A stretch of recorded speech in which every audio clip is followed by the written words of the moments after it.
ओम श्री सूर्याय नमः। आज रविवार है और रविवार का दिन सूर्य देवता को समर्पित होता है।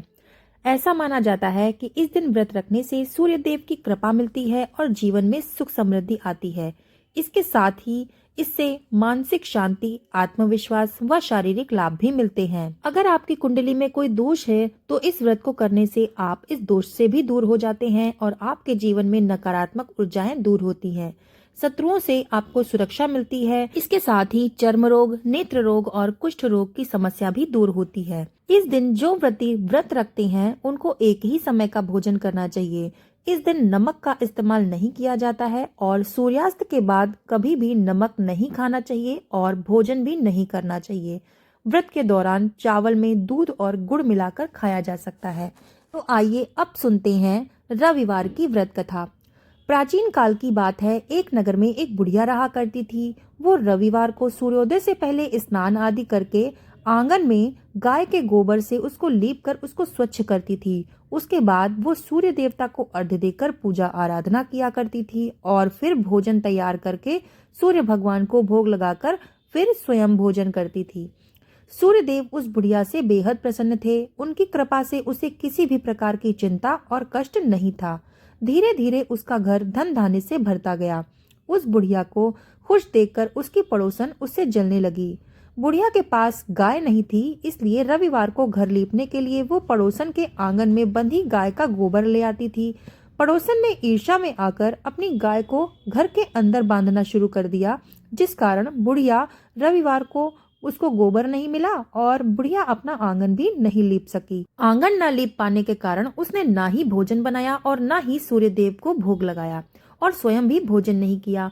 फिर सूर्यास्त के बाद वो भूखी प्यासी सी हो गई। इस प्रकार उसने निराहार व्रत किया। सूर्य देवता ये सब कुछ देख रहे थे। बुढ़िया की भक्ति से वे प्रसन्न होकर उसी रात सूर्य देवता ने उसे सपने में दर्शन दिया और उसकी इच्छा को पूरी करने के लिए गाय देने का वरदान दिया। अगले दिन जब वो सोकर उठी तो उसने देखा कि उसकी आंगन में एक सुंदर सी गाय और एक बछड़ा बंधा हुआ था। बुढ़िया गाय को देखकर हैरान हो गई। उसने गाय को चारा खिलाया। वहीं ये सब देखकर उसकी पड़ोसन उससे और भी अधिक जलने लगी। जैसे ही गाय ने सोने का गोबर किया तो पड़ोसन की आंखें फटी की फटी रह गईं। फिर उसने गोबर को तुरंत उठाया और अपने घर को ले गई और फिर गाय के गोबर को वहां रखाई। कुछ दिनों तक बुढ़िया को सोने के गोबर के बारे में कुछ भी नहीं पता चला। ऐसे में बुढ़िया पहले की तरह सूर्य देवता का व्रत किया करती और कथा सुनती थी। और चालाक पड़ोसन क्या करती कि वो अपने घर से गाय का गोबर लाकर उसके घर में रखाती और उसके घर से सोने का गोबर उठाकर अपने घर को ले आती। उस बुढ़िया को सोने के गोबर के बारे में कुछ भी ज्ञात नहीं था। एक दिन पड़ोसन की चालाकी देखकर सूर्य देवता ने बहुत ही तेज आंधी चला दी, जिससे बुढ़िया ने अपनी गाय को अंदर बांध दिया। अगले दिन जब बुढ़िया उठी तो उसने सोने का गोबर देखा, तब उसे बहुत ही ज्यादा आश्चर्य हुआ। उस दिन के बाद बुढ़िया ने अपनी गाय को घर के भीतर बांधने शुरू कर दिया। सोने के गोबर से बुढ़िया कुछ ही दिन में बहुत धनी हो गई और उस बुढ़िया के धनी होने से पड़ोसन बुरी तरह जल बुनकर राख हो गई। तब उसने अपने पति को समझा बुझाकर उस नगर के राजा के पास भेज दिया। तब उसने राजा को उस सोने के गोबर देने वाली गाय के बारे में सब कुछ बता दिया। राजा को उसकी बात पर विश्वास नहीं हुआ और वो कहने लगा कि क्या कोई गाय सोने का गोबर दे सकती है। इस बात पर विश्वास करने के लिए उसने अपनी मंत्री को वहां तुरंत भेजा और कहा कि जाओ उस सोने के गोबर देने वाली गाय को यहाँ ले आओ। तब जब राजा ने उस सोने के गोबर देने वाली सुंदर गाय को देखा तो ये देखकर वो बहुत खुश हुआ और उसके आश्चर्य का ठिकाना न रहा। उधर गाय न होने के कारण बुढ़िया ना ही अपने घर को लीप पाती और ना ही सूर्य देवता को भोजन करा पाती।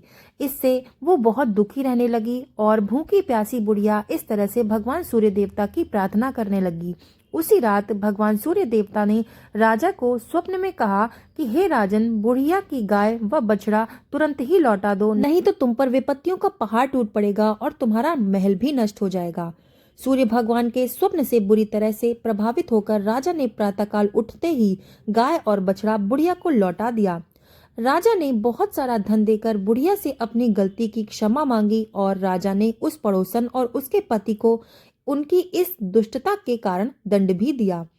फिर राजा ने पूरे राज्य में घोषणा कराई कि सभी स्त्री और पुरुष रविवार का व्रत किया करें। तब से उनके राज्य के सभी लोग भी रविवार का व्रत रखने लगे और कुछ ही दिनों में उनका घर धन धान्य से भर गया और पूरे राज्य में चारों ओर खुशहाली फैल गई। कथा समाप्त। ओम सूर्याय नमः। आपको अगर कथा पसंद आई हो तो इसको लाइक करके शेयर कर दीजिएगा और कमेंट में ओम सूर्याय नमः लिखना ना भूलिएगा। तो चलिए मिलते हैं ऐसी ही दूसरी कथा के साथ, तब तक के लिए धन्यवाद।